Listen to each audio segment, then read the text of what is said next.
En el capítulo 3 del Renacer de la Luna, el Despertar siempre había sido mucho más que una empresa productora de mezcal, para quienes vivían allí, para quienes habían trabajado la tierra durante generaciones, y para quienes habían entregado su vida entera a aquel lugar. Era un símbolo de estabilidad, una herencia construida con sacrificio y esfuerzo. Sin embargo, detrás de sus extensos campos de agave y de la imagen de prosperidad que proyectaba hacia el exterior, comenzaban a abrirse grietas cada vez más profundas. La pérdida de una cosecha completa, debido a la plaga, había encendido las alarmas.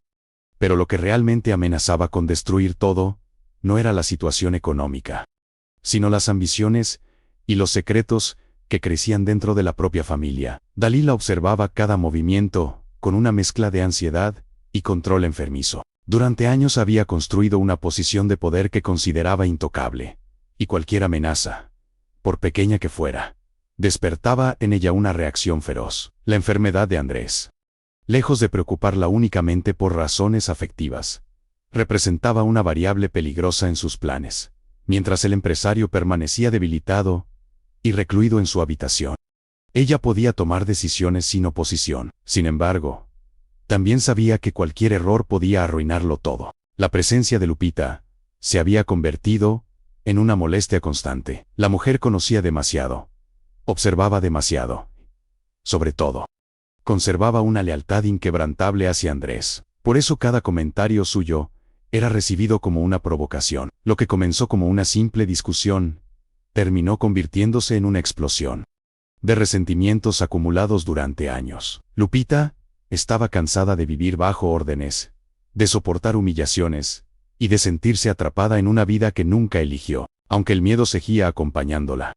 Por primera vez en mucho tiempo, comenzaba a surgir dentro de ella algo parecido al valor. Las lágrimas que derramó aquella tarde no nacían únicamente del dolor presente, sino de décadas enteras de silencios obligados. Se sentía sola en el mundo, sin familia, sin protección y sin más compañía que la misma mujer que había convertido su existencia en una cadena invisible. Aún así, mientras secaba sus lágrimas con manos temblorosas, una idea comenzó a tomar forma en su interior. Quizás ya era hora de dejar de soportarlo todo. Muy lejos de allí, la situación tampoco era sencilla para Saúl. El enfrentamiento con su padre había alcanzado un punto del que parecía imposible regresar. La destrucción de su guitarra no había sido solamente un acto de ira, había sido un mensaje claro. Su padre estaba dispuesto a destruir cualquier cosa que representara la vida que él había elegido. Aquel instrumento había estado presente en los momentos más importantes de su crecimiento. Con él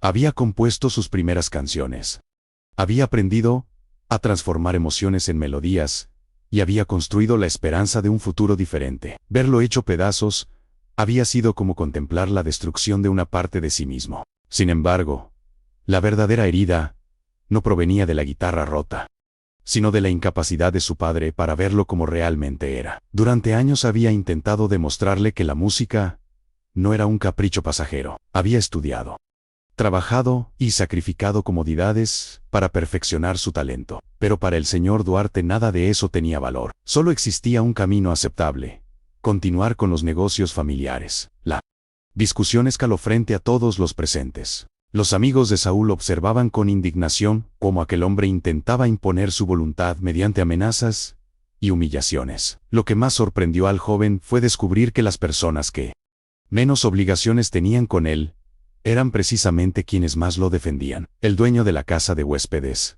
un hombre sencillo que apenas lograba sostener el negocio, fue quien finalmente tuvo el valor de enfrentar al poderoso empresario. Mientras escuchaba aquellas palabras de apoyo, Saúl sintió una emoción que hacía tiempo no experimentaba. Alguien creía en él sin esperar nada a cambio. La intervención del hombre enfureció aún más al señor Duarte. Acostumbrado a que todos obedecieran sus órdenes, no podía aceptar que alguien cuestionara sus decisiones. Para él, el talento artístico de su hijo no era más que una fantasía ridícula alimentada por personas mediocres, incapaces de entender el verdadero significado del éxito. Pero cuanto más intentaba imponer su visión, más evidente resultaba la distancia que lo separaba de su hijo. La situación estuvo a punto de terminar de forma violenta. Los hombres que acompañaban al empresario avanzaron con la intención de obligar a Saúl a subir a la camioneta. Durante unos segundos, El ambiente se volvió insoportable. El miedo apareció en los rostros de todos los presentes.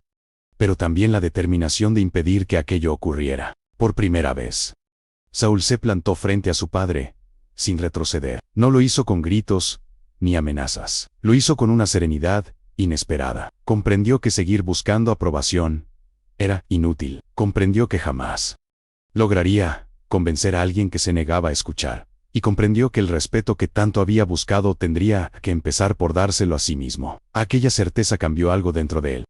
Mientras tanto, Luna seguía intentando comprender lo que ocurría en el despertar. Las noticias llegaban fragmentadas, incompletas y envueltas en evasivas. Cada conversación parecía ocultar algo. Cada respuesta generaba más preguntas. Cuando finalmente descubrió que la producción anual de mezcal se había perdido, sintió que el suelo desaparecía bajo sus pies. Aquella empresa no era solamente un negocio familiar, era el corazón económico de todo cuanto conocía. La posibilidad de que estuviera atravesando una crisis tan grave explicaba muchas cosas: los retrasos en los pagos, la falta de comunicación, el extraño comportamiento de quienes la rodeaban.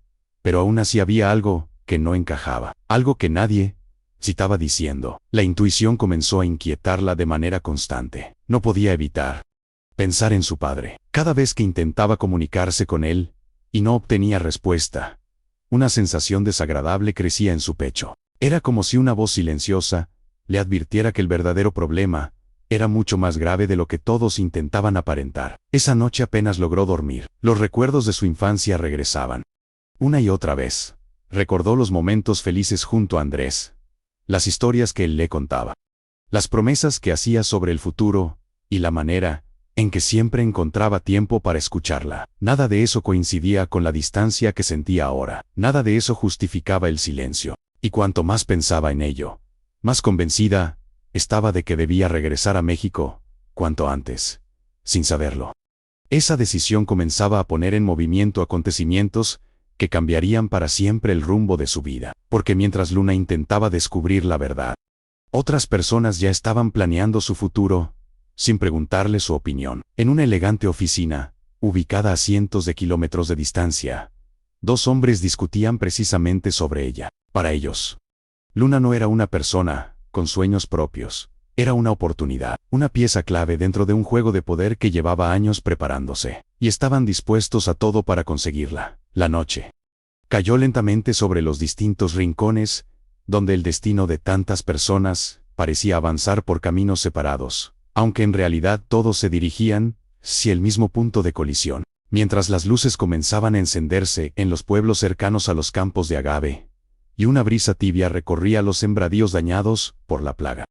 En el despertar la tensión se había convertido en una presencia permanente que habitaba cada habitación, cada pasillo y cada mirada. Nadie hablaba abiertamente de lo que ocurría, pero todos podían sentirlo. Era como si una tormenta gigantesca estuviera acumulándose sobre el lugar, esperando únicamente el momento adecuado para descargar toda su fuerza. En la habitación principal de la hacienda, Andrés permanecía inmóvil sobre la cama. El hombre que durante décadas había dirigido negocios, generado empleos y construido una fortuna respetada, ahora parecía apenas la sombra de sí mismo. Su cuerpo estaba debilitado. Sus movimientos eran lentos y su mirada se perdía por largos momentos en algún lugar lejano que nadie más podía ver. Quienes lo habían conocido en sus mejores años apenas podían reconocerlo. Sin embargo, algo dentro de él continuaba luchando. Había momentos breves, casi imperceptibles, en los que la niebla que cubría su mente parecía disiparse. Instantes fugaces, en los que ciertos recuerdos regresaban con fuerza. Rostros, nombres, promesas, imágenes de una vida que sentía a cada vez más distante. Aquella noche ocurrió uno de esos momentos.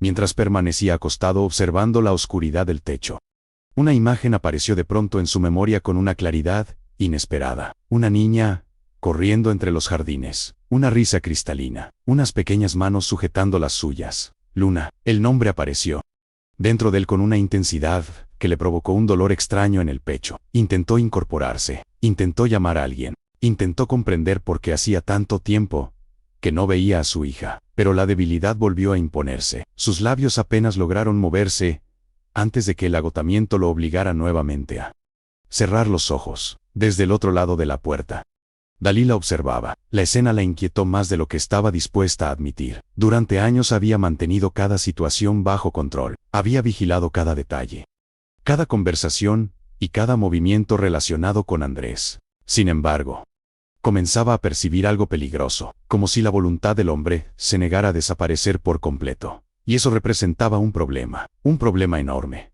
Porque mientras Andrés permaneciera vivo, siempre existiría el riesgo de que ciertas verdades salieran a la luz. Verdades que ella había trabajado demasiado para mantener enterradas. Mientras tanto, el médico abandonaba discretamente la propiedad, con una sensación cada vez más incómoda.